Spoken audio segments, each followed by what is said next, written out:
네, 사법논담 두 변호사와 함께합니다. 천하람 변호사 모셨고요. 네, 순천의 천하람입니다. 장윤미 변호사 모셨습니다. 예, 안녕하세요. 네, 자 오늘은 간만에 정치 잡담으로 한번 시작을 해볼까요? 간만 맞아요? 아무튼 네? 예, 좋습니다. 어제 감사원 감사 혹시 보셨습니까? 저는 고통스러울 것 같아서 보지 않았습니다. 뭘 왜 고통스럽고? 멘트 예, 그냥 뭐 약간 뭐 하이라이트 이런 것만 보고 있습니다. 그냥. 그래요? 예. 아무튼 유병호 사무총장의 답변 태도는 어떻게 평가를 하십니까? 엉망이죠, 솔직히. 예. 엉망? 왜? 일단 그 답변을 거부하겠습니다. 이런 거는 이상해요. 답변을 왜 거부해요? 예. 그러니까 이제 그리고 법률적으로 그래도 우리가 사법 논담이니까 법률적으로 얘기하면은 국회는 국회의 권한을 법에서 이제 굉장히 넓혀놨습니다. 그래서 거부를 할 수 있는 권한이 잘 없어요, 보통. 네, 지금부터 이제 제가 바로 이 얘기를 하려고 네. 시작을 한 건데. 그러니까 그리고 이제 제가 하는 건데 뭐 그 얘기는 이제 장 변호사님도 구체적으로 해주시겠지만은 뭐 그런 겁니다. 우리가 이제 국회 답변 태도라는 거를 볼 때 간혹가다가 국회의원들이 한심한 소리들을 할 때가 있죠. 질문도 막 이상한 거, 막 그지 같은 거 할 때가 있어서 그 국회의원을 한심하게 생각하는 것과는 별개로 그럼에도 불구하고 정제된 태도로 답변을 해야 된다고 생각하는 게 그러니까 결국은 그 국회의원 그 사람은 한심할지 모르지만 그 사람 뒤에는 그분을 뽑아준 20만 명 가량의 국민이 계시는 거 아니겠습니까? 이제 그 해당 지역구에. 아 그럼요. 그러면은 예를 들면 유병호 사무총장이 앞에 20만 명의 국민이 있는데 그따위로 답변할 수 있겠어요? 사실 20만 명이 앉아 있다 생각하면은 뭐 어디 상암 주경기장도 20만 명 안 되겠구나. 뭐 예를 들면 어디 광화문 광장 같은데 20만 명이 모여가지고 질의를 한다. 그렇게 답변 못 할 거예요. 그러니까 이제 우리가 그 국회의원의 권위를 인정하자 이런 게 아니라 국민의 대표로서의 그러니까. 그거를 좀 인정해줘야 된다. 장윤미 변호사는 어떻게 보셨어요? 저는 어제 그 말이 좀 놀라웠어요. 지금 서해공무원 피격 사건 감사원에서 과연 이 부분을 들여다보는 게 맞냐부터 절차는 제대로 지켰냐가 당연히 쟁점일 수밖에 없었는데 이게 어떻게 감사가 시작된 거냐, 어떻게 개시된 거냐라고 했을 때 그렇게 얘기를 합니다. 내가 새벽에 한 4시쯤인가 연합뉴스 TV, 왜냐하면 24시간 뉴스 채널이니까요. 이 뉴스를 보고 내가 원래 그런 거 못 참는 사람이라서 바로 소집을 해가지고 감사에 착수했다는 거예요. 아, 감사원이 감사를 그것도 이렇게 주요 내용이라고 할 수 있는 것에 대해서 이렇게 감사를 한 전례가 있었나? 유튜버가 그런 거 제가 이해를 하겠어요. 뉴스를 그만큼- 보다가 비분 관계에서 내가 한마디 해야겠다. 네. 그만큼 신속하게 이슈에 대응한다 이런 신속한 표현을 취지겠죠. 또 쓰더라고요, 본인도. 근데 조금 전에 천하람 변호사가 제기한 문제를 제가 한번 여쭤볼게요. 그러니까 피의자의 진술 거부권은 보장이 되는 거죠. 그렇죠. 자기 방어 차원에서. 그럼요.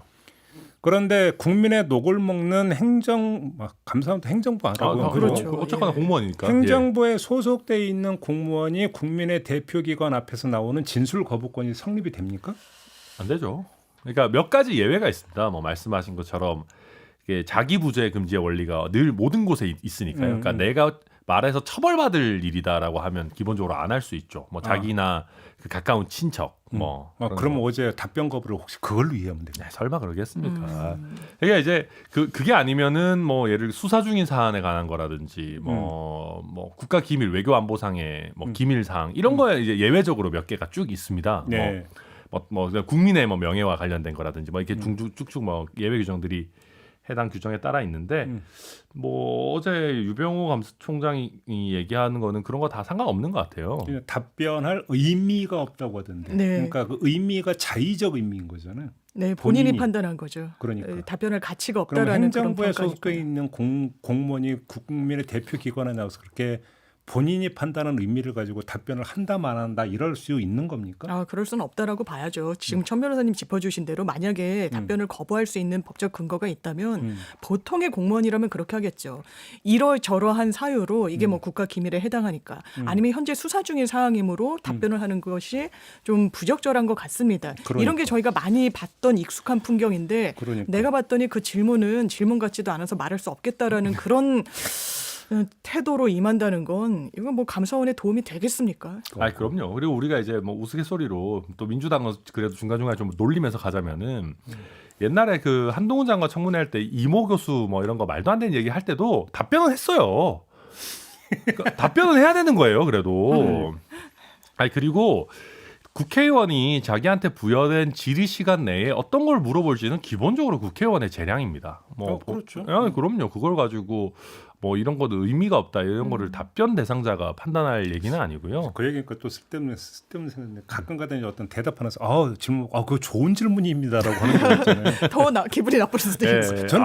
저는 그 국회에서 하는 거 말고 어디서나 아. 그걸 볼 때마다 야 저게 말이 되는 얘기인가 생각을 답변을 하는 사람이 질문의 좋고 나쁨을 평가를 하는구나. 그래서 그 생각이 퍼뜩 드네. 네. 아무튼 근데 유병호 사무총장의 이런 답변 거부가 그러니까 이 그 증언 거부에 해당해서 고발 대상이 될 수 있습니까 없습니까? 어떻게 보십니까? 증언 거부한 것 자체를 뭔가 문제 삼기는 어려울 것 같고요. 형사적으로나 이 어떤 정무적으로 부적절하다라고 지적할 수는 있을 테지만 그리고 감사원에 대해서 지금 계속 문제 제기를 민주당 측에서 하겠다는 것은 이제 직권남용 얘기를 많이 하는데 이것도 사실 사법적으로는 성립할 수 있을지는 좀 의문인 부분이 있어요. 직권남용이라고 했을 때 공무원이 본인의 직을 남용해서 타인으로 하여금 권리 없는 의무 없는 일을 하게 한다거나 권리 행사를 방해한다.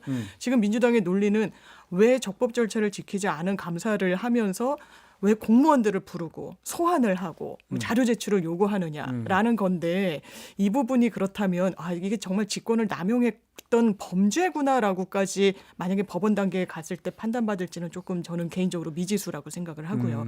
통상적인 감사원의 절차 범주 내에 있기 때문에 이게 부적절한 거랑 형사적으로 처벌하는 건 좀 그 간격은 분명히 있거든요.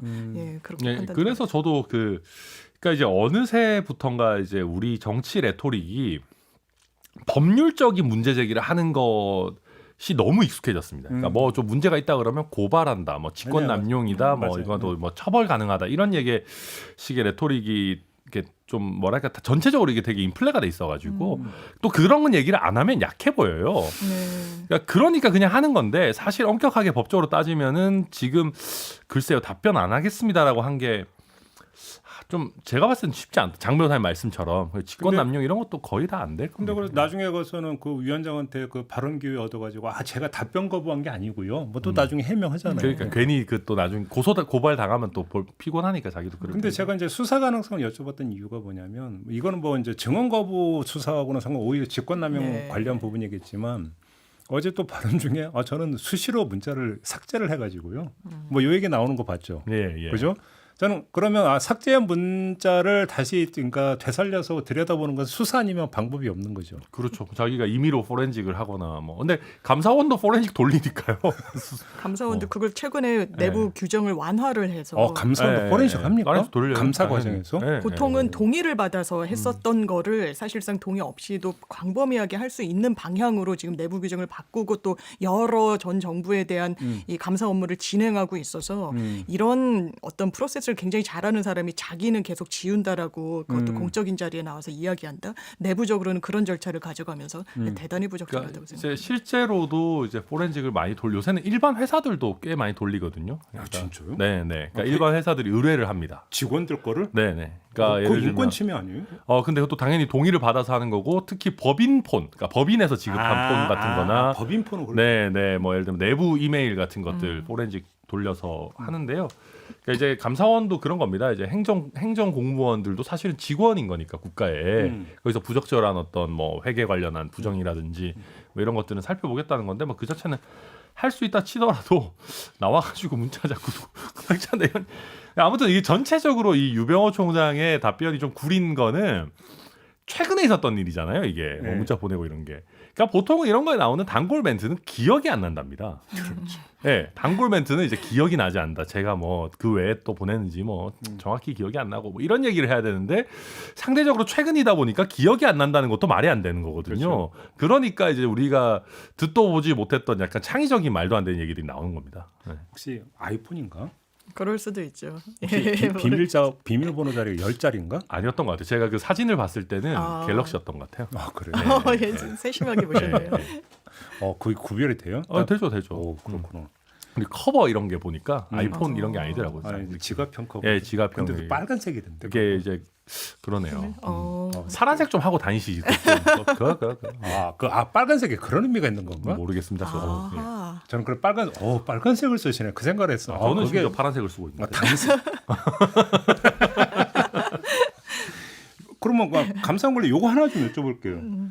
그 7천여 명의 고위 공직자들에게 5년간의 코레일 탑승 내역을 전부 다 지금 내라고 했다라는 거잖아요. 맞아요. 근데 나 이게 도대체 아니 뭘 보려고 이랬냐 했더니 근태 이걸 보려고 했다. 이게 말이 되는 얘기입니까? 이거 말이 되지 않습니다. 이거 법에 이런 건 정말 위반될 수 있는 소지가 있어요. 아, 그래요? 예, 감사원법을 보면 일단 50조 2항에 감사 업무는 할 수 있죠. 통상적으로만 할 수 있는데 자료 제출의 범위를 필요 최소한으로 하도록 규정을 일단 해놨고요. 또 하나는 또 개인정보법이 문제가 될 수 있는데 개인정보법은 모든 사람한테 대상이 되는 게 아니라 개인정보 처리자의 이 지위에 있어야 됩니다. 근데 SRT 코레일 같은 회사 같은 경우에는 이게 고객 정보잖아요.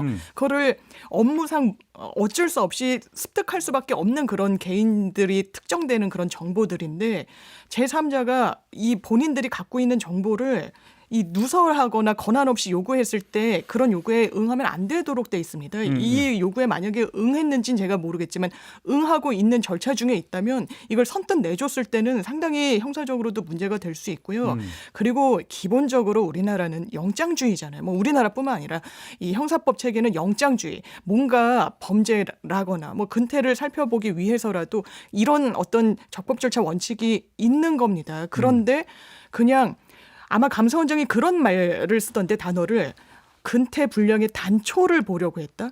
이게 희미한 상황에서 윤곽도 제대로 없는 상황에서 뭔가 혐의를 다 드러내려고 이런 절차를 하는 거는 이 체계가 허용하지 않는 절차입니다. 근데 저는 이런 거는 할 수 있다고 봅니다. 그러니까 이게 뭐 적절한지를 떠나서 감사원법상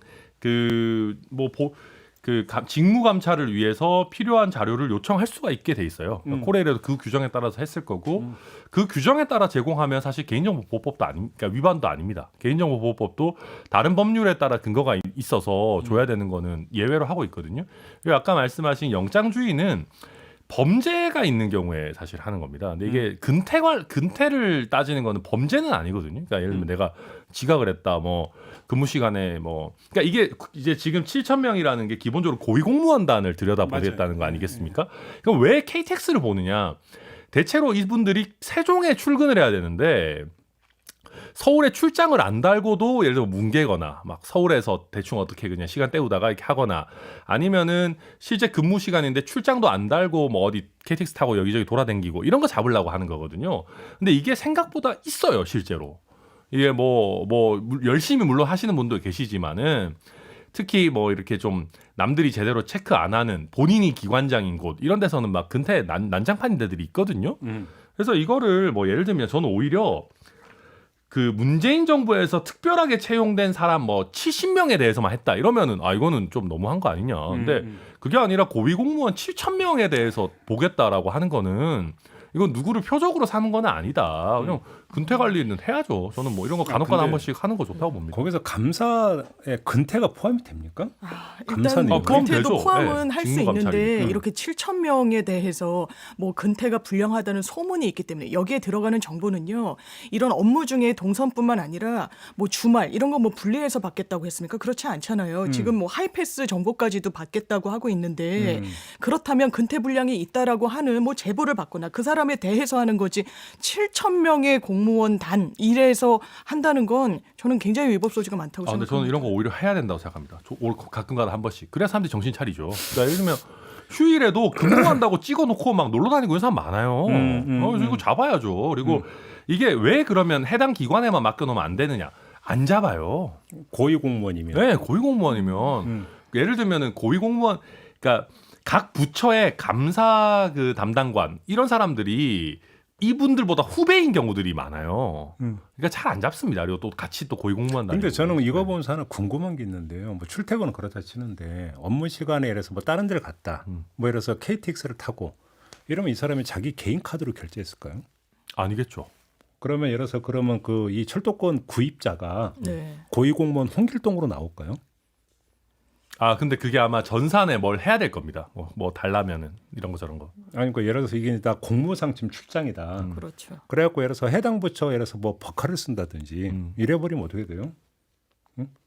그러니까 저는 이 질문을 드리는 이유가 뭐냐면 고위 공무원단에 속해 있는 공무원 한 사람 한 사람의 근태를 들여다보는데 이게 유효적절한 방법이냐? 수단이 맞느냐. 그걸 지금 그걸 질문 드리는 거예요. 근데 그 KTX 같은 경우는 저도 공무상 출장 예전에 다녀봤는데 다른 분이 대수칭 끊어줘도 탑승자 이름이 써 있습니다. 탑승자 이름 입력하게 돼 있는데. 입력할 뭐 그렇죠. 그거에 근데 뭐 저기 뭐 그 홍길동 이름 그래? 꼭 입력 안 했을 수도 있는 거잖아요. 잘 모르겠습니다. 그건 저도. 그러니까. 아니 기본적으로 근태를 하면 이제 세종시 이런 거에 정말 너 내려갔어? 너 정시에 출근했어? 뭐 이런 걸 보겠다는 건데 그 자료를 그럼 뭐 안 내려갔다라는 걸 어떻게 포착을 할 것인지 좀 의문이고요. 아니, 그러니까. 예. 그래서 예를 들어서 KTX 안 타고 예를 들어서 뭐 자동차 타고 하이패스로도 그러니까요. 본다고? 예. 근데 전날 밤 그러면 그 저기 후배 집에서 자고 출근했으면 그때 그러니까 그러면 그렇죠. 그게 뭐 저는 자전거를 타고 갔습니다. 그러니까 아니 뭐 뭐 소명을 인간의- 받겠죠. 이것만 가지고 뭐 바로 하지 않고 그 많은 특이한 게 있으면은 뭐 아니, 하겠죠. 넘어가겠습니다. 그거야 뭐 감사원이 알아서 할 일이죠. 뭐. 마지막으로 감사원 관련해서 김정숙 여사 인도 방문 경비 그 예비비 편성액을 들여다볼 수 있다. 어제 최재해 원장이 이 발언했는데 이건 어떻게 평가하십니까? 저는 이게 뭐 적절한 표현인지 모르겠지만 이거 망신주기구나. 본인들과 관련해서 계속 뭐 감사의 적법성 그리고 뭐 김건희 여사 얘기를 나오는 걸 물타기로 이야기하는구나. 저는 정말 나쁜 논리가 국민의힘 측에서 뭐 전 정부도 그러지 않았냐. 전 정부 평가 받았잖아요. 언제까지 전 정부 탓하면서 그럼 본인들도 정권 놓칠 겁니까? 나중에 뭐 하는 걸 용인하겠다는 겁니까? 전 맞지 않다라고 보고 이 문제를 계속해서 거론하면서 지금 보면은 뭐 인도 출장길에 누가 따라갔느니 청와대 뭐 요리사가 따라갔다, 옷 디자이너 딸이 따라갔다라고 하는데 이 부분을 다시 들춰보고 이 감사에도 착수할 수 있다라고 얘기하는 거 망신주기 아니면 저는 설명되지 않는다라고 생각합니다.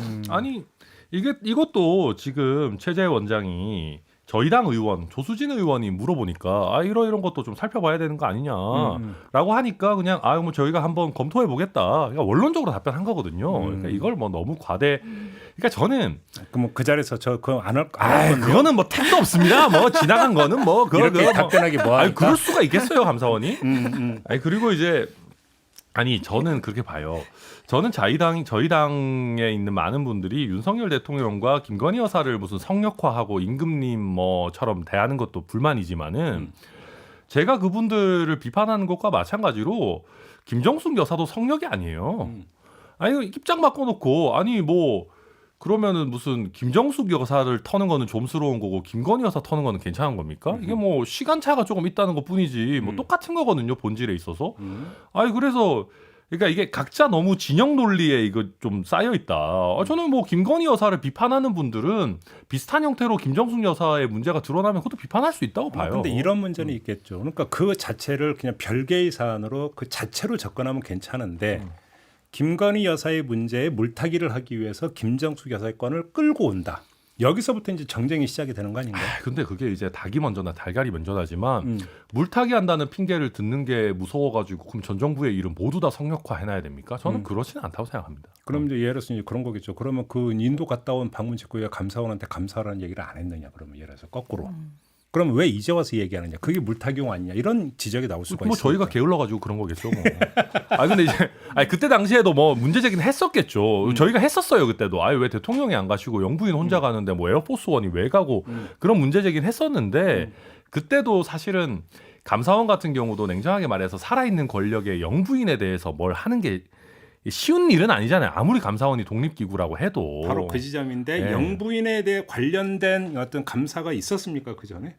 없었던 것 거의 같고요. 안 했던 이런 것 걸 같아요. 갖고 제 이렇게 기억에도 감사의 대상으로 없는데. 삼는 게 그래서 이거를 뭐 그렇게 지금 와가지고 할지 제가 봐도 뭐 잘 어떻게 할지는 모르겠는데. 할 기세던데. 그러니까 어찌 됐든 저는 그리고 뭐 지금 언론 보도 나오는 거 보면은 거기도 문제가 많더라고요. 근데 알겠습니다. 네. 이제 감사원 얘기 마무리했는데 최재해 원장보다 유병호 총장이 힘이 센 건 맞는 거죠? 좀 그래 보여요. 일단 그 화면을 뚫고 나오는 그 기세 이런 거 보고 뭔가 엇박자가 또 나잖아요. 감사원장이랑 사무총장이. 네. 그리고 이견이 있었다라는 것도 계속해서 뭐 노출이 되고 있기도 하고. 그래서 완전 실세라는 게 이런 사람을 실세라고 하는구나. 이런 생각이 들었습니다. 일단 얼굴과 이런 걸 봤을 때 물리적인 힘은 더 셀 것 같기는 해요. 뭔가 이렇게 되게 에너제틱해 아니 보이시더라고요. 언제 또 총장이. 관상이나 골상학까지 공부하셨습니까? 그러네요. 요새 저희 진영에서 이런 얘기 함부로 하면 안 되는데 뭐 어쨌거나 근데 기본적으로 감사원 사무총장이 이렇게까지 에너제틱할 필요가 있나? 아니 저는 이렇게 감사원 사무총장이 저는 지금 역대 누가 있었는지 기억을 저는 못 처음 하거든요. 이름 원래 모르는 게 예. 정상이에요. 그러니까. 예, 그래서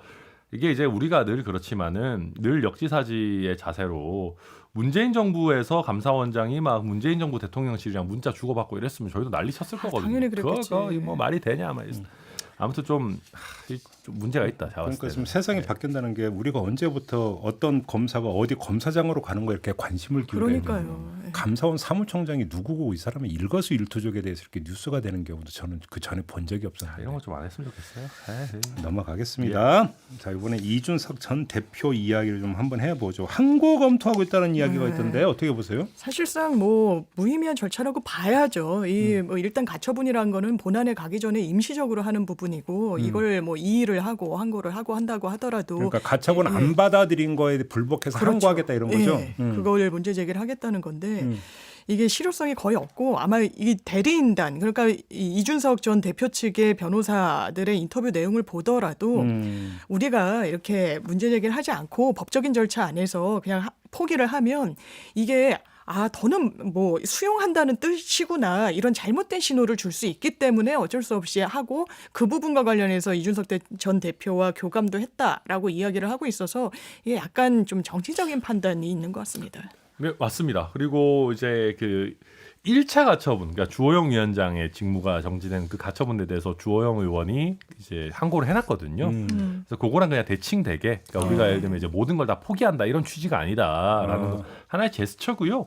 가처분에 대해서 항고는 사실 거의 의미가 없습니다. 받아들여지는 그러니까. 거거든요. 그러면 그 얘기는 주호영 그 전 위원장이 냈던 항고를 취하하라 그런 뜻으로 이해를 하고 압박감이 뭐 있을 그럴 수도 수는 있고. 있죠. 예를 들면 서로 뭐 그냥 할 수는 있는데 주호영 의원도 항고를 해놓은 상황에서 본인만 안 하는 것도 좀 이상하고 그런 정도의 취지고 그리고 저는 이렇게 깔끔하게 그냥 항고만 내놓고 그냥 항고했습니다 이러고 하는 거는 나쁘지 않다고 봐요. 그러니까 이제 뭐 구질구질하게 그 재판부가 잘못됐습니다. 그 뭐 결국 판사가. 집권 여당의 압박에 뭐 못 이기고 우리나라 사법부는 오늘 죽었습니다. 뭐 이런 이상한 헛소리 그런 거 하지 말고 그냥 깔끔하게 항고 검토해가지고 뭐 항고 할 거 있으면 하겠다. 뭐 이 정도의 대응은 저는 이성적인 거라 생각합니다. 그렇게 보시고. 근데 사실은 이제 그 관심사는 그게 아니라 증거인멸 교사 혐의하고 무고 혐의 네. 이거에 대해서 조만간 결론 낸다고 지금 경찰이 이야기했는데 지금 어떻게 전망하세요? 이게 경찰에서 흘러나온 얘기가 뭐 재밌는 멘트가 그런 거였죠. 대질 신문은 필요하지 않을 것 같다였나? 뭐 그런 얘기를 사족을 달았더라고요. 그럼 뭔가 증거를 확보했다는 얘기입니까? 그러니까 그게 이제 양쪽으로 다 갈 수 있어요. 그러니까 지금 확실한 증거가 있으니까 추가적인 대질 신문은 필요 없다일 수도 있고 해보니까 별거 없더라. 그러니까 대질 신문이 필요 없더라일 수도 있습니다. 이게 어느 쪽인지는 뭐 사법농단 보시는 분들 좀 허탈하실 수 있지만 역시 까봐야 안다. 예. 그걸 뭐 제가 어떻게 알겠는가. 예. 자, 그럼 우리 장윤회 변호사 말씀을 좀. 저는 아마 기소 수순으로 가지 않을까. 최소한 무고랑 증거인멸 교사는 증거인멸 교사와 관련해서는 제일 중요한 게 그 정무실장 했던 분이잖아요. 김철근 실장. 예. 네. 아마 윤리위에서도 사실 만약에 말이 맞았다면 이준석 전 대표와 그 실장의 어떤 논리가 부합했다면 동일한 선상에서 항변이 이루어졌다라면 저는 이 징계도 상당히 어려웠을 거라고 생각해요. 그런데 뭔가 진술에 간격이 있을 걸로 추정된다. 이건 뭐 확실한 건 아니지만 그러면서 경찰도 최근에 굉장히 길게 수사했다라고 그랬어요. 그렇다면 이 말인즉슨 실체를 파고들 여지들이 좀 있었다라는 겁니다. 이게 수사도 제대로 안 이루어졌고 이게 사실 처음에 단초가 됐던 건 성상납 의혹이었잖아요. 이 부분은 뭐 시효다 뭐다 뭐 법리 구성 때문에 안 됐다는 거지 그 팩트 자체에 대해서는 있었는지 없었는지 그 부분에 대해서 수사기관이 확인해 준 건 지금까지 없었거든요. 네. 뭔가 수사가 굉장히 길게 이루어지고 조만간 신변 처리할 거라고 이야기하고 있는 이런 와중에 수수는 그리고 최근에 징계했던 이런 여러 가지까지 보면은 저는 기소 가능성도 열려 있다고 봅니다. 저도 뭐 가능성이 열려 있다고 보는데. 근데 만약에 근데 기소를 한다면 증거인멸 교사 혐의하고 무고 혐의 중에는 어느 하나는 적용하고 어느 하나는 무혐의 이렇게 할 수 있는 거. 이거 세트라고 봐야 되는 거 같이 갈 아니에요? 거라고 저는 생각합니다. 근데 저는 증거인멸은 어려울 거라 봐요. 왜요? 뭐 여러 차례 말씀드렸지만 본 범죄가 있어야 증거인멸이라는 게 있는 거거든요. 본 범죄라는 게 이른바 성상납. 그렇죠. 그거에 근데 대한 거잖아요. 성상납 그 자체는 그러니까 이거에 대해서는 사실은 불송치 결정이 있었어요 이미. 그렇게 해서 이게 이 본 범죄의 실제 성립 여부가 사법적으로 밝혀지지 않은 상황. 예. 근데 그러니까 밝혀질 수 없는 그러면 상황. 무고도 성립이 안 되는 거잖아요. 근데 무고는 좀 다른 게 그래도 어찌 됐든 그러니까 가세현이 성상납이 있다라고 얘기를 했는데 이게 허위다라고 공격했으니까 이게 허위 사실이 그래도 아니다라고 하면 뭐 어찌 됐든 만들어 볼 여지는 있어요. 그러니까 저는 무고도 이거 기소하기 쉽지 않다고 생각하는데 어찌 됐든 뭐 꾸역꾸역 만들려면은 뭐 만들 수는 있을 것 같은데 그래서 저도 장 변호사님 말씀처럼 지금 이런 여러 가지 상황을 봤을 때 조금이라도 엮어 넣을 만한 게 있으면은 일단 경찰 단계에서는 혐의 있음 의견으로 검찰에 넘길 가능성이 높다. 근데 이게 뭐 얼마나 그게 나올지는 뭐 사실은 봐야 될 것 같다 그런 생각입니다. 그래요. 네. 그러니까, 사실 네, 천 변호사님 말씀처럼 알선수재가 딱 성상납 받았다는 그 법리가 명징하게 드러나서 그걸 전제로 한다면 증거인멸 교사로 기소하기가 훨씬 쉬웠던 건 맞지만 이게 그렇다면 없다라고 해서 증거인멸 교사가 아예 성립은 안 하는 건 아니니까 지켜볼 여지는 있다고 봅니다. 그래요. 아무튼 그 이제 경찰이 검찰로 넘길 때는 최소한 무고 혐의에 대해서는 혐의 있음으로 넘길 가능성이 높다. 두 분의 공통분모가 그런 겁니까? 정리하면? 근데 이거는 뭐 제가 그냥 최근에 정치적인 상황을 보고 그냥 때린다. 약간 그냥 추측하는 거라서. 때린다, 담근다 그렇게 무서운 말을 많이 써. 죄송합니다. 평상시에 이제 언어 습관을 곱게 해야 되는데. 그러니까. 예. 근데 뭐 알 수 없습니다. 뭐 어느 정도 증거가 있는지. 저는 그냥 정치권 안팎에서 들리는 이야기, 뭐 대통령실의 분위기라고 하면서 예전부터 나왔던 건 이게 확인은 되지 않지만 우리가 알선수재까지 할 수는 없을 수 있다. 시간도 너무 많이 지났고 이게 법리적으로 구성하는 거 어려운데 그렇지만 무고에 대해서는 어쨌든 그 성과를 좀 내겠다는 취지로 이야기가 계속 나오고 있어서. 근데 만약에 무고가 무고 혐의가 있음으로 만약에 넘긴다면 네. 그 얘기는 우리 같은 이제 그 뭐 법을 잘 모르는 일반인이 보더라도 아 그럼 성상납은 받았다는 얘기구나 그렇죠. 이렇게 네. 이제 인식이 되잖아요. 그렇죠. 예. 그거를 하려고 하는 거죠. 그러면 결국 이준석 대표는 오히려 징계보다 더 치명타를 입는 그렇죠. 거 아닙니까? 그럴 수 있죠. 정치적으로. 네. 그렇게 되면은 사실 이게 법정 다툼을 통해서 정리가 되기 전까지는 굉장히 곤란한 상황에 빠질 겁니다. 그러면 정치적으로 입지가 확 줄어든다고 봐야 되는 거예요. 그럴 겁니다. 입지는 이미 예. 뭐 엄청 확 징계 받아가지고 사실 뭐 줄어들었는데, 근데 이게 나왔을 때 과연 국민들이 어떻게 받아들이실지는 저도 여론이 어떻게 흘러갈지 모르겠어요. 왜냐하면은 그러니까 깔끔하게 할 거면 지난번에 알선수재 발표하면서 우리가 이게 공소시효가 지나서 처벌은 못하지만 성범죄 실체는 있었고 그래서 우리가 무고를 하기로 했다. 뭔가 이렇게 좀 완결된 스토리가 나오고 막 이렇게 딱딱딱딱 맞아 떨어져 가야 되는데. 그런 면에서 저는 수사기관이 좀 실기한 면이 있다고 봐요. 오해의 소지들을 많이 줬고 또 여장이 이런 식으로 징계도 하고 막 이런저런 국면이기 때문에 만약에 객관적인 증거가 드러난다면야 당연히 뭐 저 같은 사람도 아유 뭐 성상납 했네 이럴 텐데 그게 아니라 말의 잔치들만 있고 그냥 보니까 한 것 같아요 이런 정도 수준이면은 여론이 그걸 어떻게 받을지는 좀 봐야 될 것 같습니다. 알겠습니다. 뭐 조만간이라고 하니까. 네. 그 혹시 두 분이 들여다보셨을지 궁금해서 그냥 한번 안 들여다봤으면 그냥 그 다음 기회로 미루고 지금 김의겸 의원이 제기한 거 있잖아요. 예, 한동훈 장관이 미국 간 게 이재명 수사 때문이다. 뭐 코인 관련이다. 네, 그 이더리움 그거요. 네, 네. 뭐 저는 코인 나오면 머리가 막 복잡해져가지고. 근데 혹시 좀 두 분 들여다보셨으면 어떻게 보세요? 그 문제 제기는? 저는 이걸 처음에 딱 그 기사를 봤을 땐 아니 왜 자당 대표의 의혹과 관련해서 사람들이 모르던 거를 이렇게 국회에서 이른바 터트리지? 그걸 왜 거론하지라고 하면서 한편으로는 김의겸 의원이 그렇다면 이게 어떤 포석이 있었나? 방송 인터뷰에서 했어요. 예, 방송 인터뷰에서 이게 드러날 것 같고 수사가 되는데 또 뭐 굉장히 복잡하게 뭐 박원순 전 시장과 연결해가지고 뭐 화인 그 코인까지 언급이 되면서 수사가 되고 있다라고 하면 이건 악재는 악재잖아요. 그래서 먼저 선제적으로 이 부분을 이야기했나라는 생각이 들었고 사실 한동훈 장관의 이런 미국 출장에 대해서는 뭐 여러 의혹들을 막 제기하죠. 왜 공식적인 일정이 없던 때가 맞냐부터 시작해가지고 왜 또 꼭 뉴욕을 가서 그 검찰 관계자들을 만났냐라고 해서 아직은 저는 무르익은 문제 제기는 아닌 것 같지만 이런 포석으로 좀 미리 이야기를 꺼낸 게 아닌가 싶습니다. 그렇게 읽으세요? 예. 천하람 변호사님. 저는 그냥 약간 이상한, 그러니까 좀 음모론적인 말씀이고요. 그러니까 미국 출장을 갔는데 뉴욕을 왜 갔냐 이거 좀 우스운 얘기죠. 뭐 예를 들면 뭐 어디 털사 이런 데를 왜 갔냐 이러면 털사 애리조나 이런 데 갔다 그러면 거기를 도대체 왜 가냐 이럴 수 있는데 털사라는 곳이 있어요? 있어요. 애리조나에 있는데 털 얘기로. 그냥 모르는데 예를 들면은 그러니까 뉴욕을 왜 가냐 이건 좀 모르겠고 그러니까 말씀하신 것처럼 이게 뭐 이슈가 별로 되지도 않았는데 뭐 왜 이러시는 건지 잘 모르겠습니다. 예. 알겠습니다. 아무튼 참 아까 그랬잖아요. 뭐 근데 또 하나가 법무부 장관의 해외 일정까지도 이제 체크가 되는 시대가 됐구나. 다 아니, 좋은 일이죠. 부정상적이에요, 진짜 뭐 요즘. 열심히 보시라 그러십시오. 뭐 어록집도 나온다고. 아, 그러니까요. 임기 지금 5개월 됐나 그런데 어록 본인은 뭐 약간 손댄 거 아닌 것처럼 얘기하는데 이게 저작권 문제가 있기 때문에 그 저작권 본인과- 문제 있어요? 그렇죠. 자기 워딩을 쓰는 거죠. 이걸 출판물로 내는 거잖아요. 그게 공적인 자리에서 공적으로 한 건데 그 공적 저작권이 발언은 있어요. 괜찮을 것 같은데. 그래도 네. 함부로 쓸 수는 없을 것 같은데 이게 완전히 다 공적 발언일지도 법적으로는 모르겠지만 근데 도의상으로는 제가 그 당신이 한 발언 좀 모아서 책을 내고 싶은데 당연히 좀 그런 양해해 주세요라는 당연히 얘기는 있을 하는 겁니다. 게 사실은 상도의상으로는 예. 맞죠. 네, 뭐 그럴 수도 있죠. 근데 그건 뭐 했는지는 저도 잘 모르겠습니다. 그리고 참고로 아니 근데 저희가 그 출판사 대표고 인터뷰도 안 했다고 하더라고. 나쁜 사람이네. 예. 뭐 나쁜 그렇게 또 단정적으로. 아 그러네요. 아니 뭐 좋지 않은 사람이네요. 예. 아무튼 예. 아니, 아무튼 할 수는 있을 것 같아요. 공적 발언이면은 사실은 뭐. 그러니까. 예. 근데 그렇게 뉴스가 됐는데 또 한동훈 장관은 뭐 쓰다 달다 말이 없대요. 네, 그러니까요. 근데 또 저는 그 우리 공무원들이 이상한 겸양의 얘기하는 거 싫어합니다. 대표적으로 그런 거. 여론조사에서 내 이름 빼주세요 이런 거. 저는 그건 굉장히 잘못된 얘기라고 봐요. 옛날에 윤석열 총장은 빼달라고 했는데. 그러니까 저는 그것도 잘못이라고 보는 게 그게 여론 해석을 왜곡시켜요. 오히려. 오히려 그냥 이제 있는 그대로 보면서 그걸 판단해야 되는데 예를 들면 윤석열 이름 빼달라 그러면 실제 윤석열을 지지하는 사람들이 세컨픽을 찍어야 돼요.